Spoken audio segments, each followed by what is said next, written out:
Hello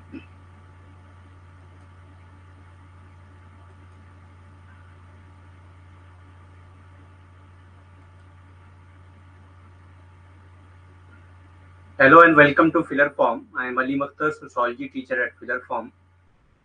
तो अभी हम लोग यूनिट 3 जो कि है सोशोलॉजिकल कॉन्सेप्ट उसी को कर रहे हैं, उसी को कंटिन्यू करेंगे। 2 मिनट वेट करते हैं, सारे लोग ज्वाइन कर लें, उसके बाद स्टार्ट करते हैं।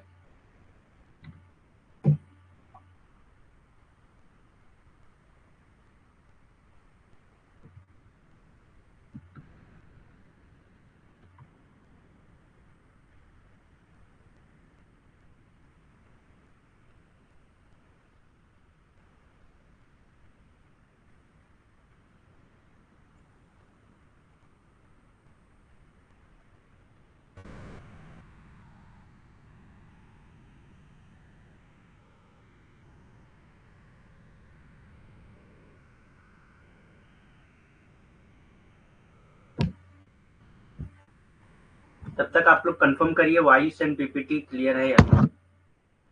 Confirm that voice and PPT clear or not.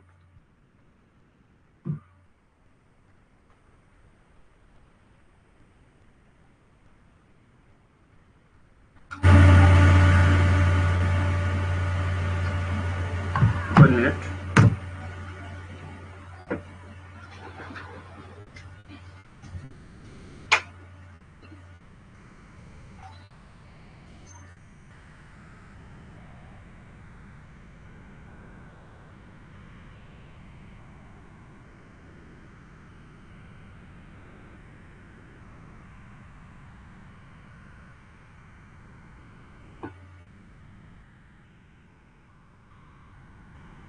Confirm that voice and PPT clear or not.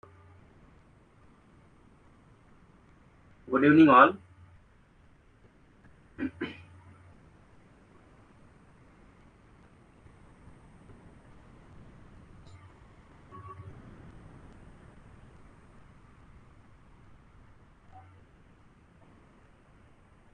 Good evening. ठीक है, स्टार्ट करते हैं क्लास।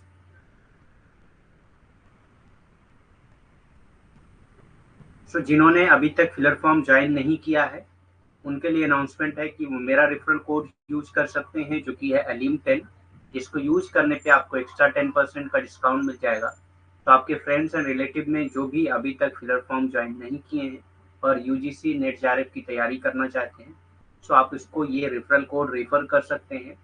ये रेफरल कोड एप्लीकेबल है फिलर फॉर्म के ऑल कोर्सेज।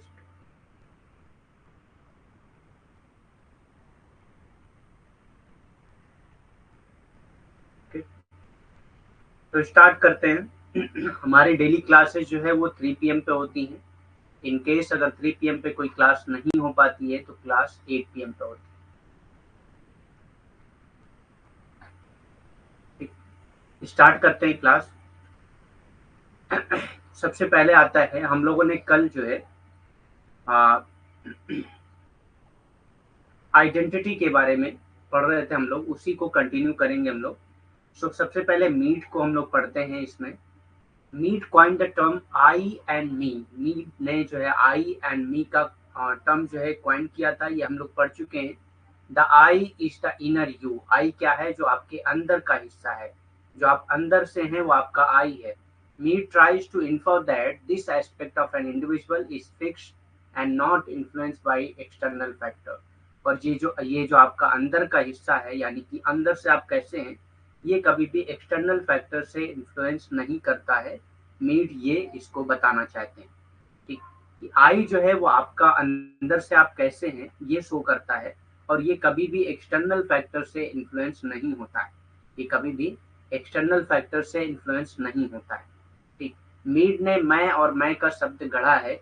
मैं आंतरिक आप है, यानी कि जो आपके अंदर का आंतरिक हिस्सा है वो मैं कहलाता है। मीड ये अनुमान लगाने की कोशिश करते हैं कि किसी व्यक्ति का ये पहलू स्थिर है और बाहरी कारकों से प्रभावित नहीं होता है। तो ये कहते हैं कि जो किसी व्यक्ति का जो आंतरिक पहलू होता है वो स्थिर होता है और ये किसी भी बाहरी पहलुओं से, बाहरी कारकों से प्रभावित नहीं होता है। ये किसी भी बाहरी कारकों से प्रभावित नहीं होता है। The self is the part of your identity. और सेल्फ क्या है?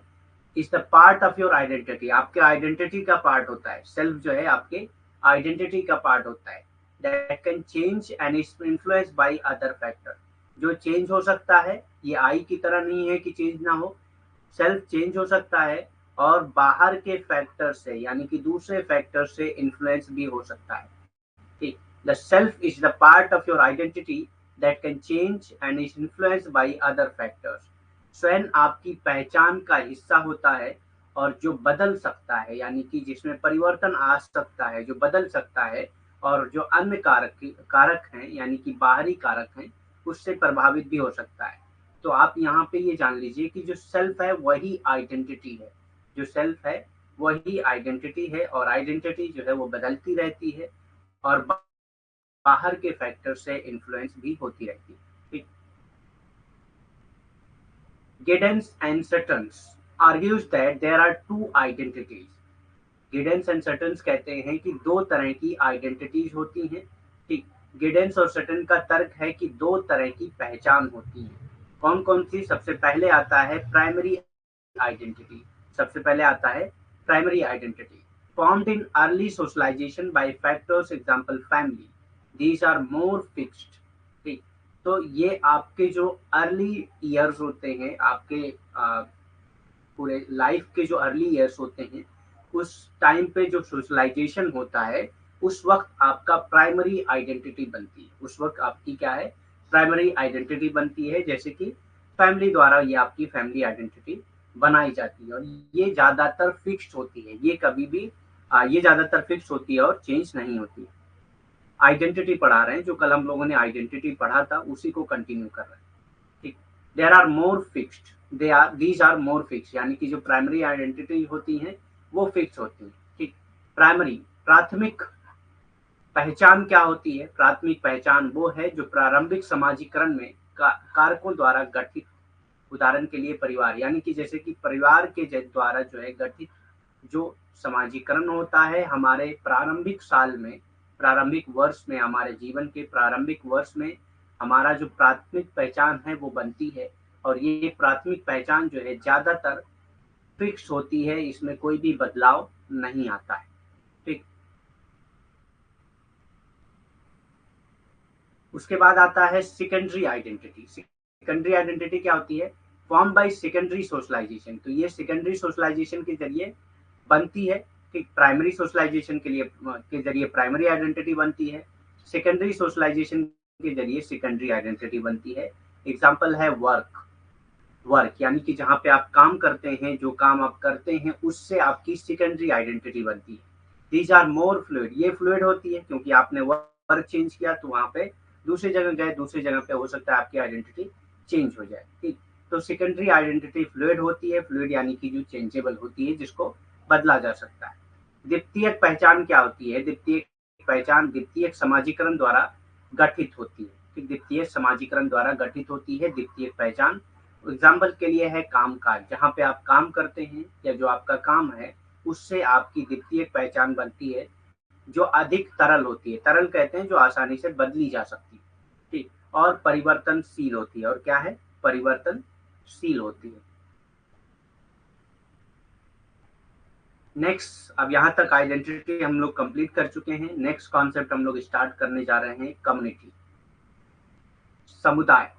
कम्युनिटी क्या होती है या समुदाय क्या होती है? हम सोशोलॉजी में अक्सर सुनते रहते हैं सोशल कम्युनिटी, कम्युनिटी सोसाइटी, ये सारी चीजें हम लोग सुनते रहते हैं। तो कम्युनिटी का मतलब क्या है, कम्युनिटी है क्या, वो हम लोग देखते हैं।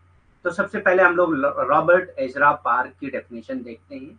ठीक, रॉबर्ट एजरा पार्क की डेफिनेशन देखते हैं। सबसे पहले इनकी परिभाषा देखते हैं, समुदाय में इन्होंने क्या कहा है। ठीक, community is the broadest in the broadest sense of the term has spatial and geographical connotation. ये कहते हैं कि रॉबर्ट एजरा पार्क के अकॉर्डिंग कम्युनिटी क्या है? ये एक स्पेशियल और जियोग्राफिकल कनोटेशन है, यानी कि जिसमें जियोग्राफी भी होती है और जिसमें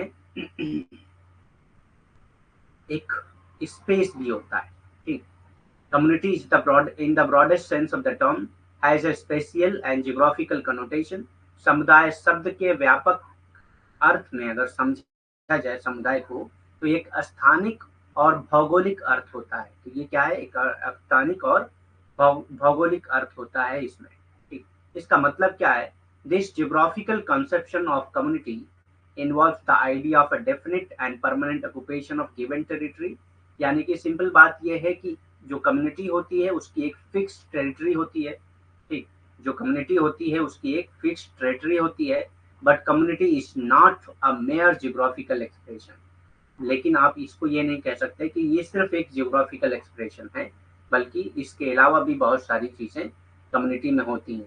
समुदाय की इस भौगोलिक अवधारणा में किसी दिए गए क्षेत्र के निश्चित और अस्थायी कब्जे का विचार शामिल है।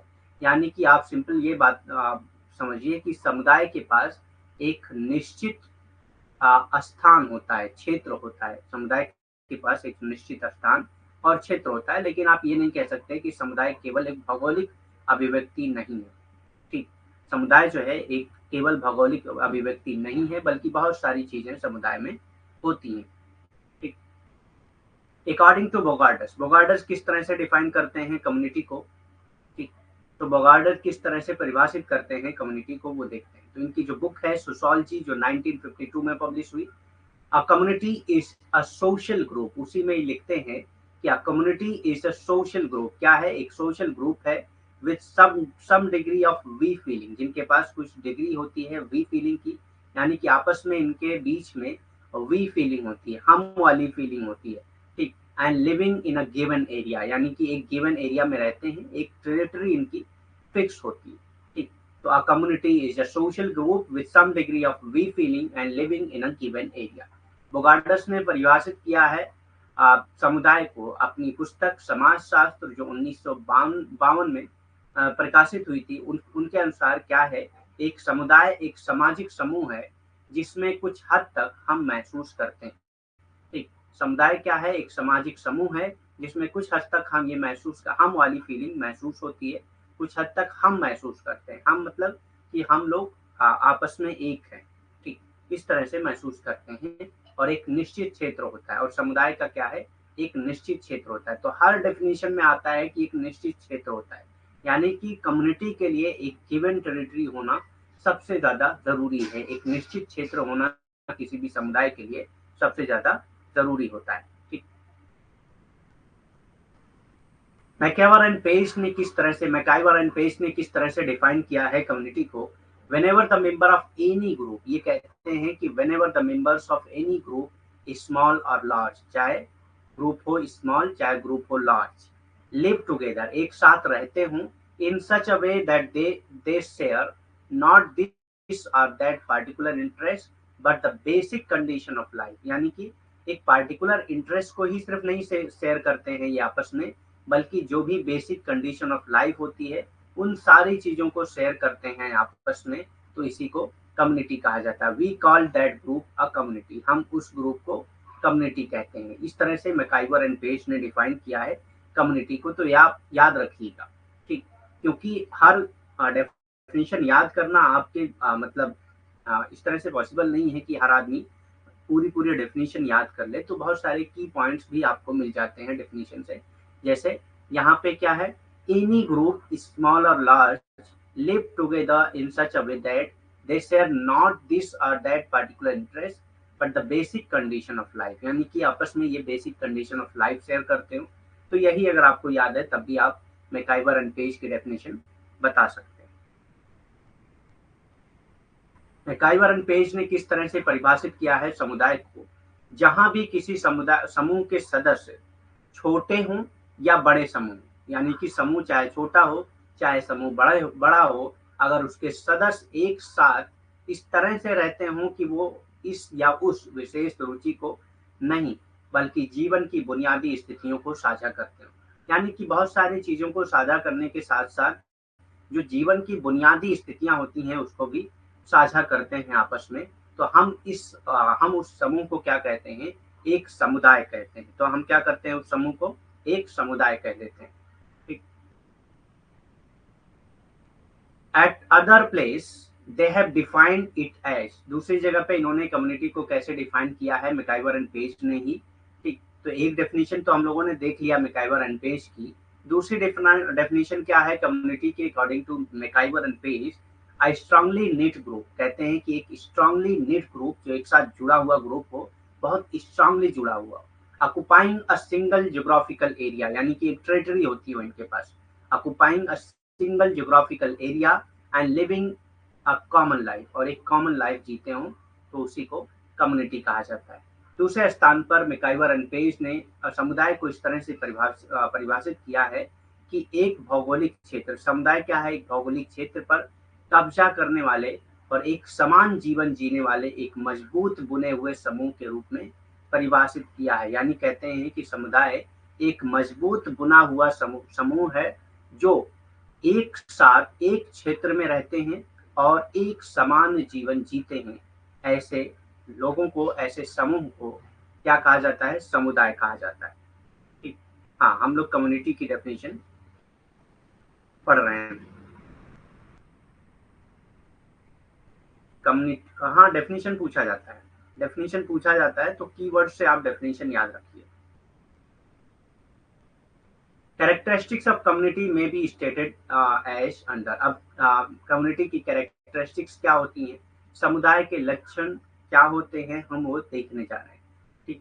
अ ग्रुपिंग ऑफ पीपल, इसमें क्या होता है, ग्रुपिंग ऑफ पीपल होता है, किसी एक आदमी से कम्युनिटी नहीं बनती है, बल्कि ग्रुप ऑफ पीपल से कम्युनिटी बनती है। लोगों का एक समूह होता है, किसी एक व्यक्ति से समुदाय नहीं बनता है, बल्कि समूह होना चाहिए लोगों का, तभी समुदाय बनेगा। तो सबसे पहले किसी भी कम्युनिटी को होने के लिए ग्रुप ऑफ पीपल होना जरूरी है, लोगों का समूह होना जरूरी है। A a delimited geographical area or locality not much applicable to modern community। ठीक, एक फिक्स जियोग्राफिकल एरिया होना चाहिए जहाँ पे वो रहते हों, यानी कि एक फिक्स टेरिटरी होनी चाहिए जहाँ पे वो रहते हों, लेकिन ये मॉडर्न कम्युनिटीज के लिए एप्लीकेबल नहीं होता है आमतौर पे। ठीक, क्योंकि मॉडर्न कम्युनिटी जो पाई जाती हैं उसमें जियोग्राफिकल एरिया फिक्स नहीं होती है, एक सीमांकित भौगोलिक क्षेत्र या इलाका, एक सीमांकित भौगोलिक क्षेत्र होना चाहिए कि एक फिक्स भौगोलिक क्षेत्र होना चाहिए जिस पे वो समुदाय रह रहा हो। लेकिन ये आधुनिक समुदाय के लिए अधिक लागू नहीं होता है, यानी कि आधुनिक समुदाय के लिए जरूरी नहीं है एक भौगोलिक क्षेत्र होना।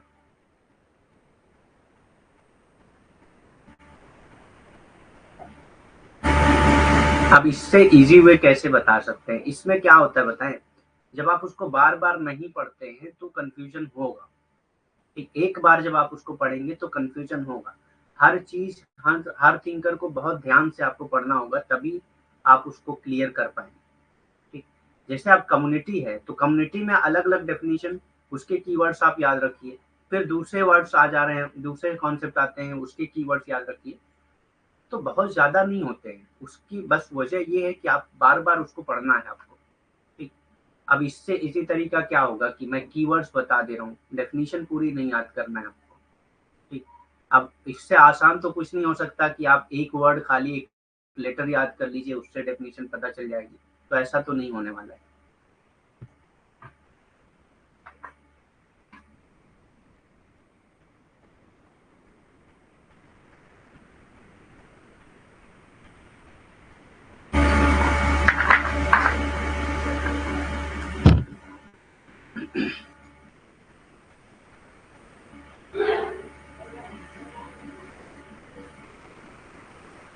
तीसरा है a common culture and a social system, एक कॉमन कल्चर हो और एक सोशल सिस्टम।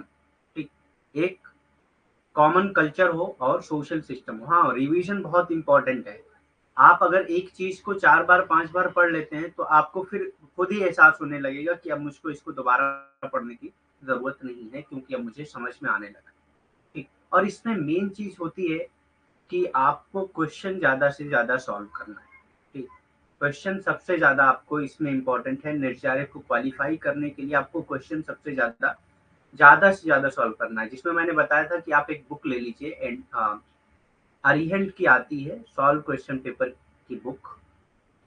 ठीक, ये ले लीजिए, इससे क्वेश्चन पूरे आप सॉल्व करिए, उससे बहुत ही आपको हेल्प मिलती है।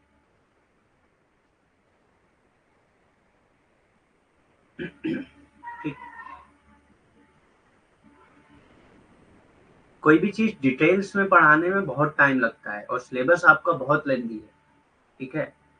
और डिटेल्स में इसलिए नहीं पढ़ाया जाता है क्योंकि बहुत ज़्यादा डिटेल्स में क्वेश्चन पूछे नहीं जाते, ठीक? और उसमें कन्फ्यूजन भी बहुत ज़्यादा होगा, बहुत डिटेल्स में अगर पढ़ाया जाए कोई चीज़।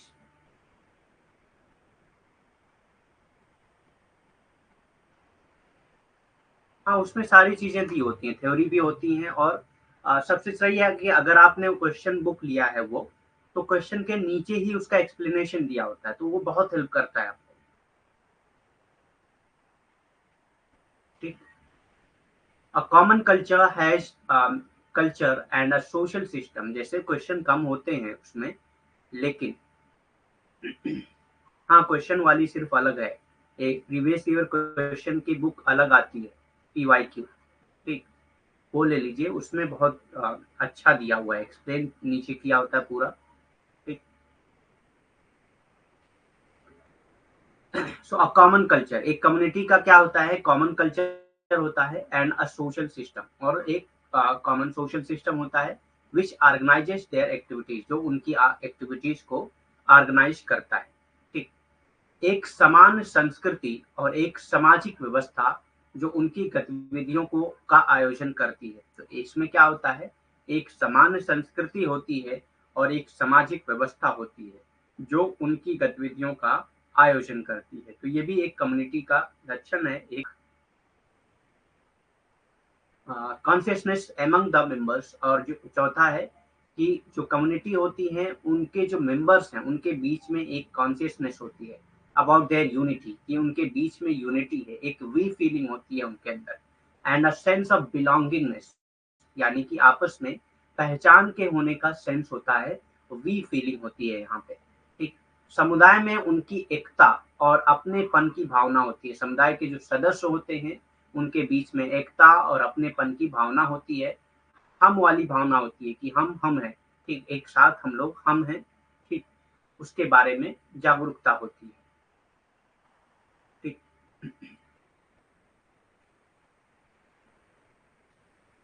Act collectively in an organised manner, और ये लोग काम करते हैं कलेक्टिवली एक ऑर्गेनाइज्ड मैनर मैनर पे, जो भी कम्युनिटी के मेंबर होते हैं वो कलेक्टिवली काम करते हैं, ऑर्गेनाइज्ड मैनर में काम करते हैं, सामूहिक रूप से संगठित तरीके से कार्य करते हैं, सामूहिक रूप से संगठित तरीके से कार्य करते हैं। A division of labour into specialised and interdependent function, ठीक? एक कम्युनिटी में डिवीजन ऑफ लेबर होता है, स्पेशलाइज्ड डिवीजन ऑफ लेबर होता है, और इंडिपेंडेंट फंक्शन होते हैं, इंटरडिपेंडेंट फंक्शन होते हैं, यानी कि इनके जो फंक्शन होते हैं ये आपस में इंटरडिपेंडेंट होते हैं। आपस में इंटरडिपेंडेंट मतलब एक दूसरे के बिना काम नहीं चलता, सब एक दूसरे पे डिपेंडेंट होते हैं, ठीक?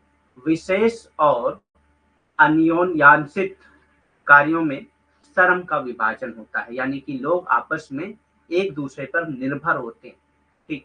और विशेष तरीके से यहाँ पे श्रम का विभाजन होता है समुदाय में, ठीक? नेक्स्ट कॉन्सेप्ट आता है डायस्पोरा, ठीक है? लेट हो गए हैं तो आप जो पिछली क्लासेस हैं वो जब भी वीडियो अपलोड हो जाएगी तो आप उसको रिकॉर्डेड क्लासेस देख लीजिएगा, क्योंकि ऑलरेडी आप आधे घंटे लेट हो चुके हैं। डायस्पोरा यानी कि प्रवासी, डायस्पोरा से बहुत बार क्वेश्चन पूछा गया एग्जाम में। 1 minute.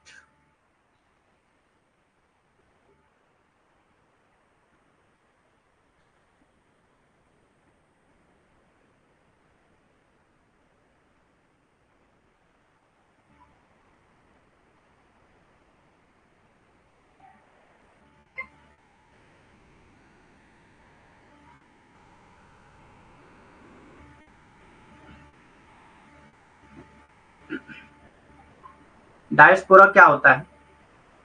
Diaspora is a community, diaspora क्या है, एक कम्युनिटी ऑफ पीपल है, यानी कि लोगों की एक कम्युनिटी है फ्रॉम द सेम होमलैंड, जो एक होमलैंड से होते हैं, यानी कि एक ही जगह से बिलोंग करते हैं, हु हैव बीन स्कैटर्ड और have migrated to other land, जो स्कैटर्ड हो जाते हैं या माइग्रेट कर जाते हैं दूसरी जगह पे, जो स्कैटर्ड हो जाते हैं या माइग्रेट कर जाते हैं दूसरी जगह पे, ऐसे लोगों की कम्युनिटी को डायस्पोरा कहा जाता है। जैसे बहुत सारी कम्युनिटीज होती हैं, बहुत सारे डायस्पोराज होते हैं।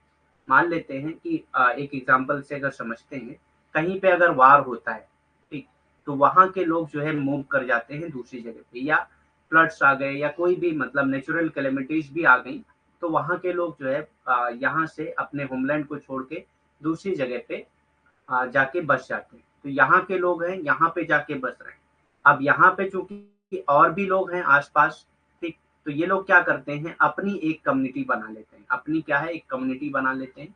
इसी को डायस्पोरा कहा जाता है। इसी को डायस्पोरा कहा जाता है कि ऐसे लोगों का समूह होता है, ऐसे लोगों की कम्युनिटी होती है जो सेम होमलैंड से बिलोंग करते हैं, ठीक, लेकिन दूसरी जगह पे जाके रह रहे हैं। तो diaspora is a community of people from the same homeland who have been scattered और have migrated to other land, जो स्कैटर्ड हो चुके हैं और दूसरी जगह पे माइग्रेट कर जाते हैं। जैसे कि इंडिया से बहुत से लोग जो है सऊदी अरबिया,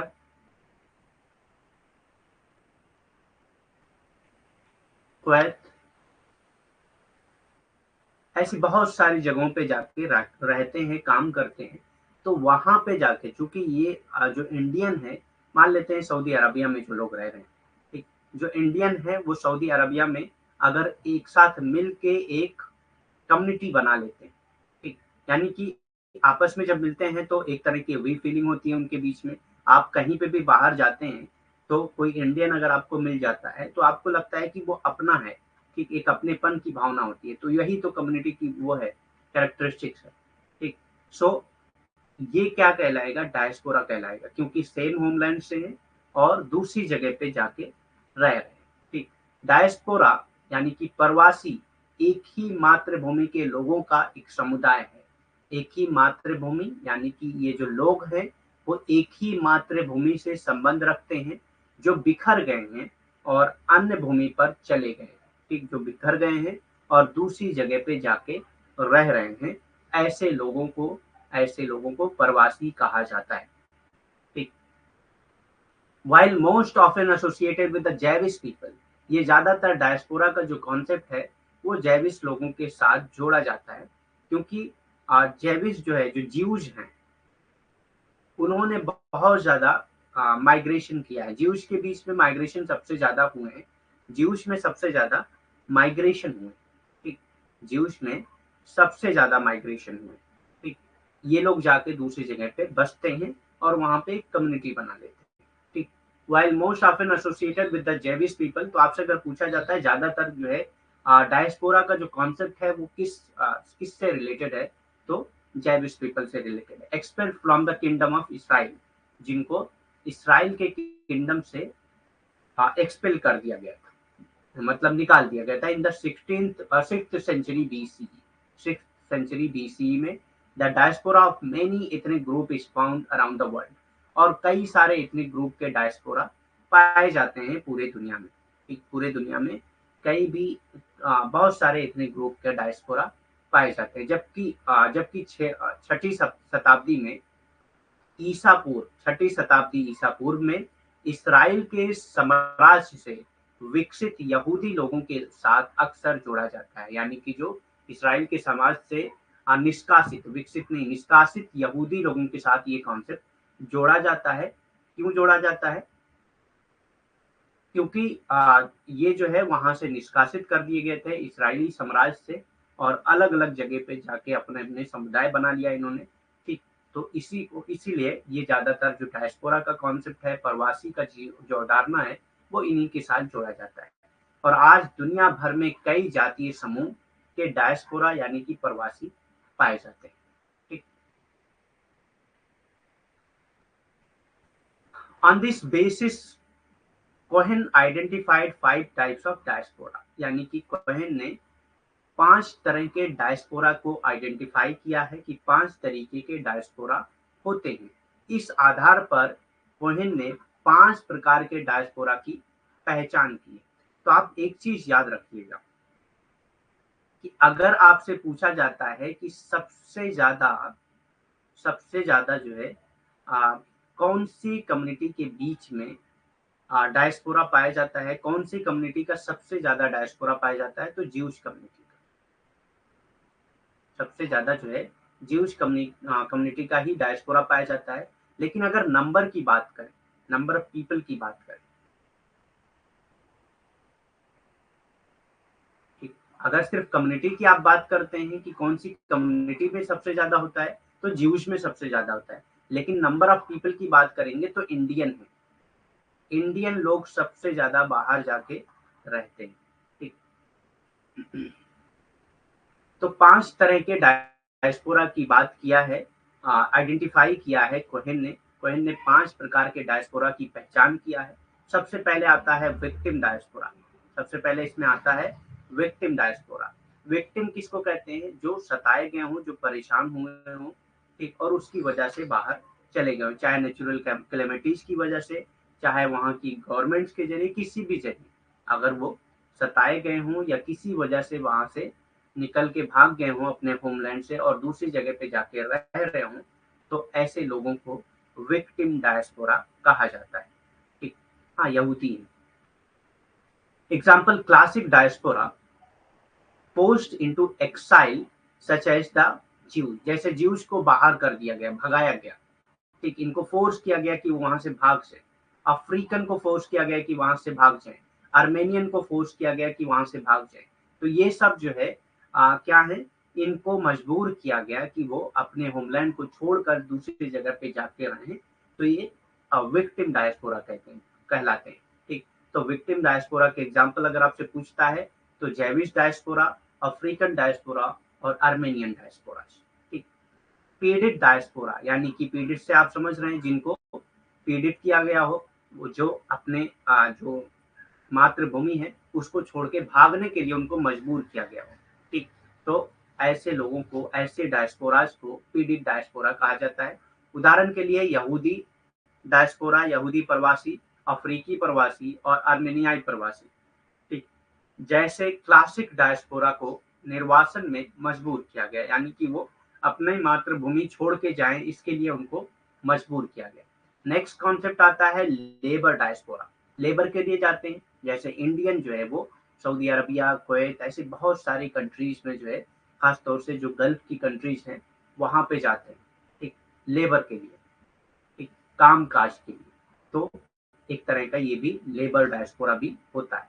ठीक, labour diaspora example mass migration in search of work. Mass migration होता है इन सर्च ऑफ वर्क, काम के तलाश में, एंड इकोनॉमिक अपॉर्चुनिटीज, और इकोनॉमिक अपॉर्चुनिटीज के लिए लेबर जो है मूव करते हैं, और मास माइग्रेशन होता है उसमें, such as the Indian and the Turkish diaspora. जैसे कि इंडियन और टर्किश डायस्पोरा। सबसे ज्यादा इंडियन जो है वो लेबर डायस्पोरा में, क्योंकि इंडिया से लेबर जो है बहुत ज्यादा कंट्रीज में फैले हुए हैं। ठीक, उसके बाद आता है टर्किश डायस्पोरा। टर्किश यानी कि टर्की से भी, अब तो इसका नाम टर्कीय हो गया है। ठीक, यहाँ से भी लोग जो है मूव करते हैं काम की तलाश में, इकोनॉमिक अपॉर्चुनिटीज के लिए। ठीक, श्रमिक प्रवासी क्या है? श्रम के लिए लोग जो है अपने मातृभूमि को छोड़कर दूसरी जगह जाते हैं। ठीक, जैसे कि इसका एग्जाम्पल है, उदाहरण के लिए काम की तलाश में बड़े पैमाने पर प्रवासन और भारतीय और तुर्की डायस्पोरा जैसे आर्थिक अवसर। ठीक, तो क्या है, उदाहरण अगर हम लोग लेते हैं तो भारतीय और तुर्की डायस्पोरा, जिसमें भारत से और तुर्की से लोग जो है श्रम की तलाश में दूसरी कंट्रीज में, दूसरे अपने मातृभूमि को छोड़ के दूसरी जगह पे जाके रहते हैं। ठीक, प्रवासन करते हैं। ठीक, बड़े पैमाने पर प्रवासन होता है इसमें, क्या करने के लिए? अपने आ, कामकाज की तलाश में और आर्थिक अवसर की तलाश में, कामकाज की तलाश में और आर्थिक अवसर की तलाश में। नेक्स्ट आता है ट्रेड डायस्पोरा। ट्रेडिंग के लिए लोग जो है दूसरी कंट्रीज में जाते हैं। ठीक, example migration seeking to open trades routes and links such as the Chinese and Lebanese. जैसे चाइनीज और लेबनीज हैं, ये अपने ट्रेड्स के लिए, अपने बिजनेस के लिए, अपने माल को दूसरी जगह पे इंपोर्ट करने के लिए, ठीक, एक्सपोर्ट करने के लिए, इंपोर्ट नहीं एक्सपोर्ट करने के लिए क्या करते हैं, एक जगह से दूसरी जगह मूव करते हैं ट्रेडिंग के लिए। ठीक, अपना बिजनेस खोलने के लिए। तो इस तरह के डायस्पोरास को कहा जाता है trade diaspora. migration seeking to open trade routes and link such as the Chinese and Lebanese diaspora। तो चाइनीज और लेबनीज जो है वो ट्रेड डायस्पोरा में आते हैं।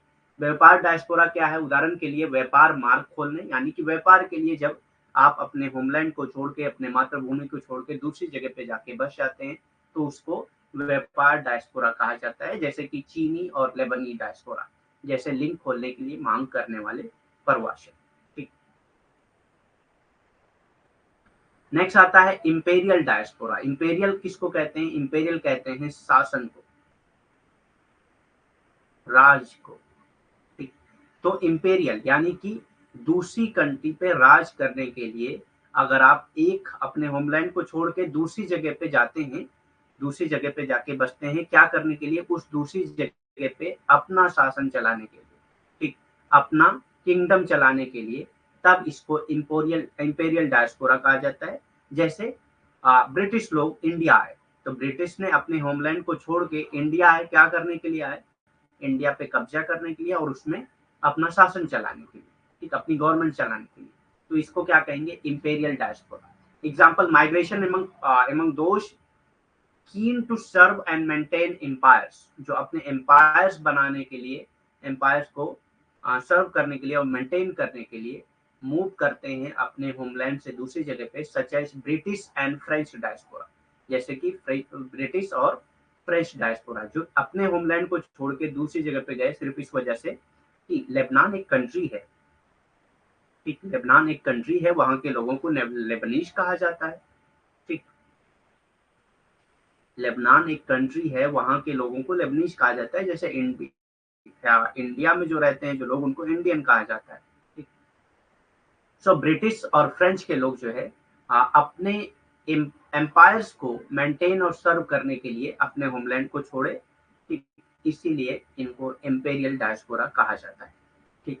इंपेरियल डायस्पोराज उदाहरण के लिए ब्रिटिश और फ्रेंच डायस्पोरा जैसे साम्राज्यों की सेवा और रखरखाव के लिए, यानी कि ये किस लिए अपने मातृभूमि को छोड़ते हैं? साम्राज्यों की सेवा करने के लिए और उनके रखरखाव के लिए इच्छुक लोगों के बीच प्रवासन होता है। इसी को इंपेरियल डायस्पोरा या इंपेरियल प्रवासी कहा जाता है। ठीक।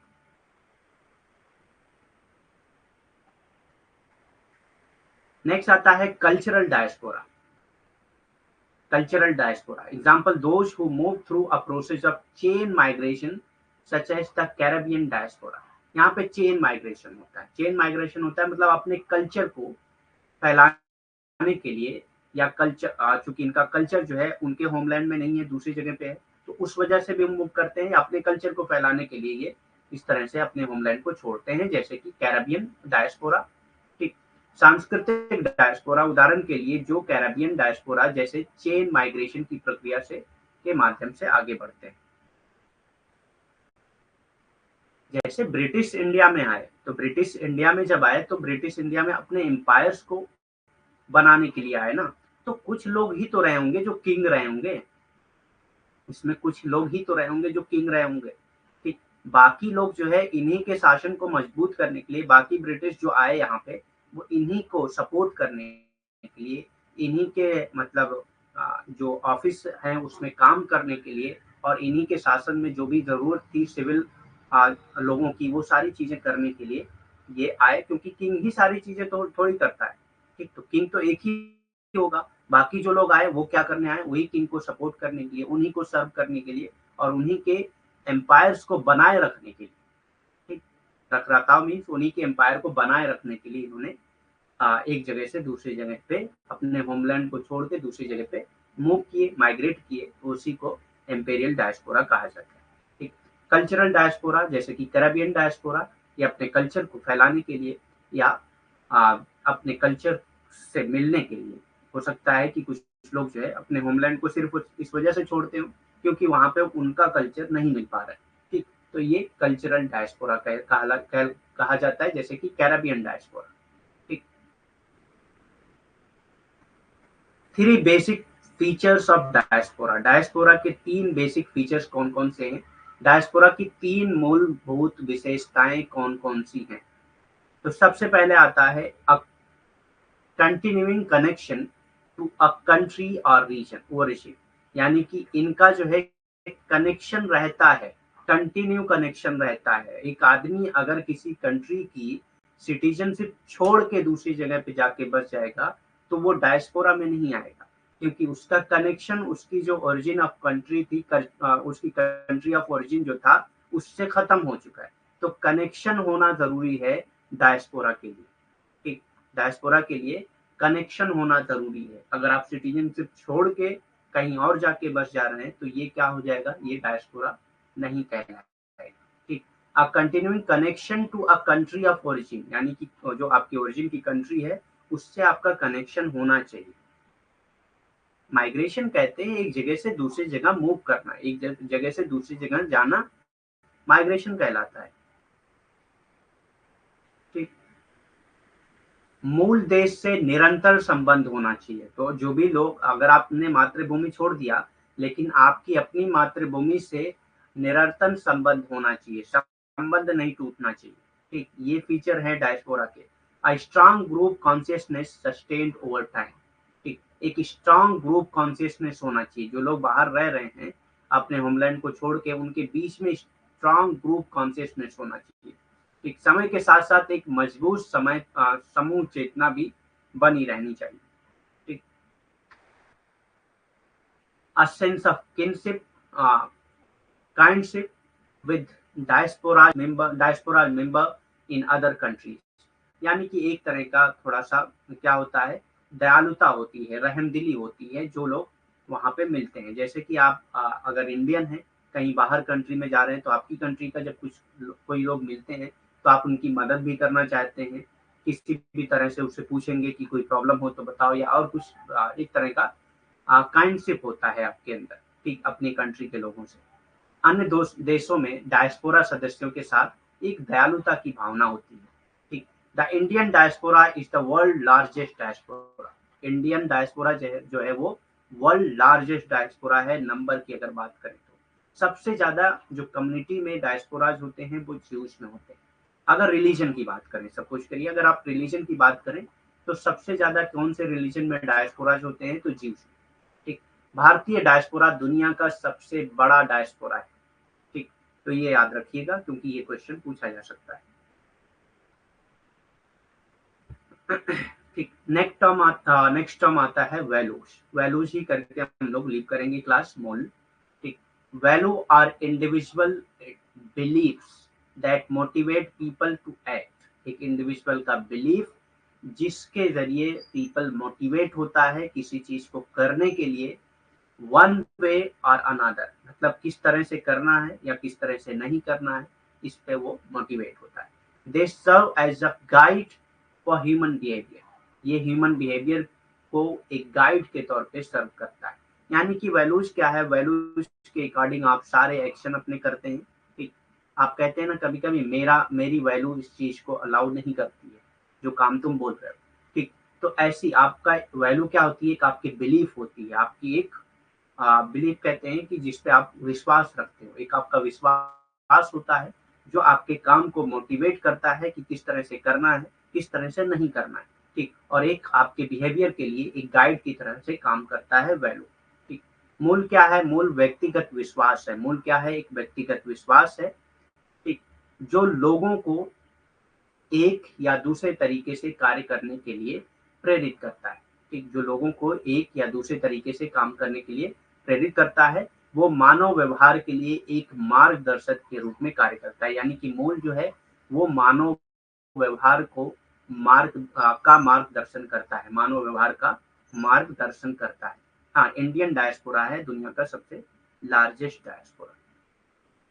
Generally people are predisposed to adopt the values that they are raised with। यानी कि जो लोग होते हैं जिस वैल्यूज के साथ वो पले बड़े होते हैं, यानी कि उनकी फैमिली की जो वैल्यू होगी या उनके आसपास जो लोग हैं उनकी जो वैल्यू होती है, उन्हीं को वो अडॉप्ट करते हैं लोग। People also tend to believe that those values are right because they are the values of their particular culture. और लोग जो है ये बिलीव करते हैं कि वो जो वैल्यू है वो सही है क्योंकि वो उन्हीं के पर्टिकुलर कल्चर से बिलोंग करती है। आमतौर पर लोग उन मूल्यों को अपनाने के लिए तैयार होते हैं जिनके साथ वो बड़े होते हैं, यानी कि जिन मूल्य के साथ वो पले पले बड़े होते हैं उसी को अपनाने के लिए वो तैयार होते हैं, और वो ये भी मानते हैं कि वही मूल्य सही है, क्योंकि वो उन्हें उन्हीं की विशेष संस्कृति के मूल्य होते हैं। ठीक, उन्हीं की विशेष संस्कृति के मूल्य होते हैं। डेफिनेशन क्या है मूल्य, वैल्यू की या परिभाषा क्या है मूल्य की? तो सबसे पहले हम लोग डेफिनेशन देखेंगे एच.एम. जॉनसन की। एच.एम. जॉनसन कहते हैं values are general standards. Values क्या है? जनरल स्टैंडर्ड्स हैं, तो ये आपका कीवर्ड हो जाएगा general standards, and may be regarded as higher order norm. इसको हायर ऑर्डर नॉर्म्स भी कहा जा सकता है, वैल्यूज को हायर ऑर्डर नॉर्म भी कहा जाता है। ठीक, आगे हम लोग नॉर्म्स भी पढ़ेंगे क्या होता है। एच.एम. जॉनसन मूल्य समान मानक है। ठीक, ये कहते हैं मूल्य क्या है? सामान्य मानक है, और इन्हें उच्च आदेश मानदंड भी माना जा सकता है। इन्हें उच्च आदेश मानदंड भी माना जा सकता है। ठीक,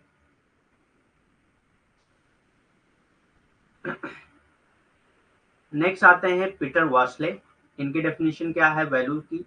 general conception of the good, ideas about the kind of end that people should pursue throughout their life and throughout the many different activities in which they engage। यानी कि अपनी लाइफ में वो कौन सी एक्टिविटीज करते हैं, अपनी लाइफ में कौन कौन सी एक्टिविटीज में वो इंगेज होते हैं, उसमें क्या चीज सही है, इस बात ये जो है वैल्यू पे ही डिपेंड करता है। वैल्यू वही है कि वो जो बिलीव करता है, जो उसका कंसेप्शन है एक कि क्या चीज सही है, वही वैल्यू कहलाती है। ठीक, general conception of the good ideas about the kind of end that people should pursue throughout their life and throughout the many different activities in which they engage। ठीक, पीटर वास्ले कहते हैं अच्छे की समान अवधारणा, अच्छे की समान अवधारणा, यानी कि एक अच्छे की क्या चीज अच्छी है उसकी समान अवधारणा, उस तरह के लक्ष्यों के बारे में विचार जो लोगों को अपने पूरे जीवन और कई अलग अलग गतिविधियों में शामिल करना चाहिए जिसमें वो संलग्न है। यानी कि अच्छे की एक समान अवधारणा जो एक व्यक्ति अपने जीवन की जितनी भी गतिविधियां होती हैं उसमें शामिल करता है, उसी को क्या कहा जाता है? मूल्य कहा जाता है, पीटर वास्ले का कहना है। एम हेरलम्बस का क्या कहना है वैल्यू के बारे में? A value is a belief. Value क्या है? एक बिलीफ है that something is good. Belief है कि कोई चीज सही है, कोई चीज अच्छी है, एंड वर्थ वाइल है, जो कीमती है। It defined what is worth having and worth striving for. ये आपको बताता है कि क्या चीज जो है पाने योग्य है और क्या चीज पाने योग्य नहीं। ठीक, और किस चीज का प्रयास करना चाहिए, किस चीज को पाने का प्रयास करना चाहिए और क्या चीज पाना सही है। ठीक, एम हरलम्बस का कहना है कि एक मूल एक विश्वास है कि क्या अच्छा है, कुछ अच्छा है और सार्थक है, कुछ अच्छा है और सार्थक है, और ये परिभाषित करता है कि क्या पाने योग्य है और इसके लिए प्रयास करने योग्य है। क्या चीज पाना चाहिए और क्या चीज पाने के लिए प्रयास करना चाहिए। ठीक, function of values. Function of values क्या है जी? पीवाईक्यू लाएंगे हम लोग, थोड़ा सा टाइम लगेगा उसमें। हम लोग सोच रहे हैं कि डेट आ जाए उसी हिसाब से करते हैं, क्योंकि पीवाईक्यू करने के बाद क्या है कुछ दिनों बाद भूल भी जाता है। ठीक, तो लास्ट में पीवाईक्यू करने का फायदा आपको मिलेगा एग्जाम में। ठीक, फंक्शंस ऑफ वैल्यूज, मूल्यों के कार्य क्या होते हैं। ठीक,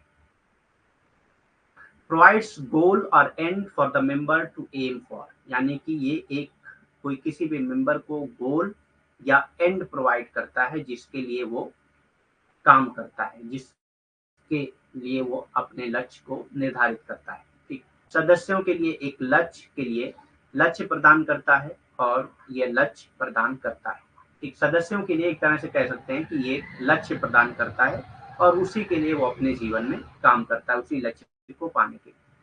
provides for stabilities and uniformities in group interaction. ठीक, स्टेबिलिटीज और यूनिफॉर्मिलिटीज प्रोवाइड करता है ग्रुप के इंटरेक्शन में, क्योंकि सब लोगों की वैल्यू सेम होती है तो एक ही चीज के लिए लोग काम करते हैं। Hence create sense of belonging, जिसकी वजह से सेंस ऑफ बिलोंगिंगनेस होती है among people who shared commonly. जिनके बीच में कॉमन वैल्यूज होती हैं उनके बीच में सेंस ऑफ बिलोंगिंगनेस होती है। ठीक, समूह अंततः क्रिया में स्थिरता होती है और एकरूपता प्रदान करता है ये मूल। इसलिए आमतौर पर साझा करने वाले लोगों के बीच अपनेपन की भावना होती है, यानी कि जो मूल साझा करते हैं आपस में, उनके बीच में अपनेपन की एक भावना भी होती है। Bring legitimacy to the rules that govern specific activities। ठीक, किसी स्पेसिफिक एक्टिविटीज के लिए क्या रूल्स हैं उसको लेजिटिमेसी प्रोवाइड करता है। लेजिटिमेसी कहते हैं जिसको बहुत ज्यादा सही माना जाने लगे। ठीक, विशिष्ट गतिविधियों को नियंत्रित करने के लिए नियमों को वैधता प्रदान करता है। तो यानी कि जो विशिष्ट गतिविधियां होती हैं उसको नियंत्रित करने के लिए नियमों को वैधता प्रदान करता है मूल। Help to bring about some kind of adjustment between different sets of rule, यानी कि जो सेट्स ऑफ रूल हैं उनके बीच में एक एडजस्टमेंट प्रोवाइड करने की कोशिश करता है। नियमों के विभिन्न सेटों के बीच किसी प्रकार का समायोजन लाने की सहायता करता है। ठीक, differentiate between right and wrong and what is desirable and undesirable, ये बताता है कि क्या सही है, क्या गलत है, और क्या डिजायरेबल है और क्या अनडिजायरेबल है। नहीं, अभी नहीं आई है डेट, फॉर्म फिल करने की डेट अभी नहीं आई है। सही और गलत के बीच में अंतर करना मूल्य होता है। मूल्य ही बताता है कि सही और गलत क्या है, उसके बीच में अंतर बताता है आपको, और क्या चीज वांछनीय है और क्या चीज अवांछनीय है, इसके बीच का अंतर भी ये बताता है आपको। ठीक, तो नॉर्म्स हम लोग कल करेंगे। और भी कोई क्वेश्चन है आपका तो कर सकते हैं। Any question you can ask.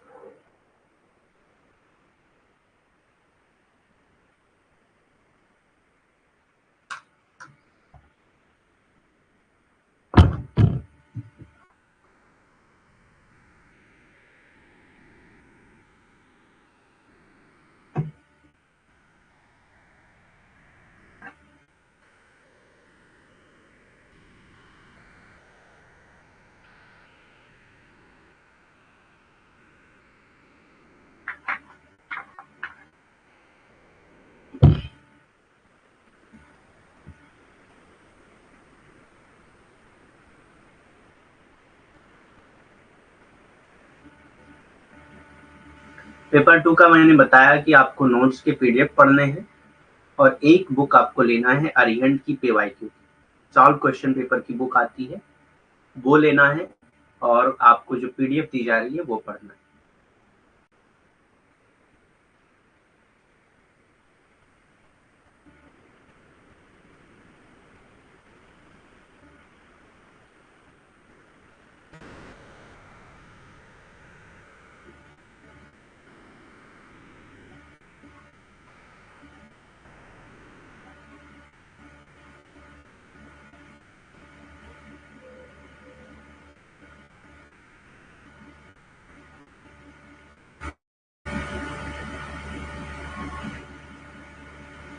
ठीक है, फिर लीव करते हैं।